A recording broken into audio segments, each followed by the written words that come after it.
Do you know the best distraction to take away from Starmer's incompetence? A bloody good war. Hello everyone, welcome back to the channel. You know, I think about the past a lot.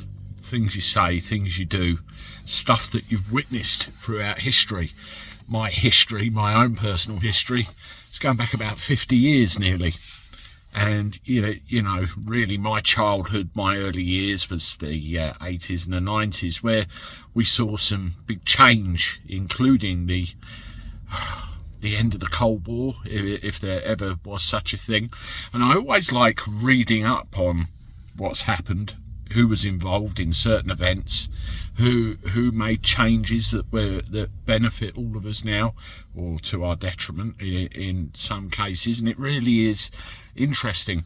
And one thing that really follows the path through history is all this has happened before. Does it necessarily follow it has to happen again? We seem to be stuck in a cycle of repeating the same mistakes over and over and over, don't we? And it doesn't do anybody any good when nobody learns.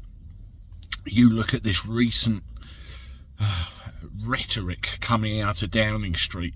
You know, whether you like it or not, what's going on with Russia and Ukraine, no matter what side you're on, you've got to admit that all the rhetoric is getting very dangerous and only heading in one direction. When you get things like this, where he's talking about the citizens of this country being put on a war footing, we're building a war economy, and then you see tweets like this where it says, oh, it'll be good for the economy, it'll create jobs. You know, during World War II, all the men went off to fight, and all the women manned the factories making ammo and airplanes and all the rest of it. So, you know, maybe it does create jobs, but we're living in a world which is completely different to how things have been in the past. They say World War III will be fought with missiles, World War IV will be fought with sticks and stones. There's a reason that's said.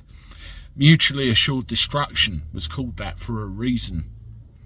We're all very well aware of the consequences of what could happen if you poke the bear enough. All of us will live to regret our mistakes. And, you know, it's when you watch and then you look at your children and you think, how the hell has it come to this? How the hell do we get out of this? There's one thing that Starmer did say that I tend to agree with. The defence of this country, in my case England, is our responsibility. Maybe he's right about that, but not quite in the way he thinks he is. Let me know your comments. Also, there's quite a high percentage of people that watch this channel that aren't subscribed. If that's you, hit the subscribe button. It's free. You do me a favour and see more of my stuff. There's a video that's popped up on here. It's another one of my Starmer videos. Thank you very much. And as always, let me know what you think. And I look forward to talking to you soon. Toodaloo.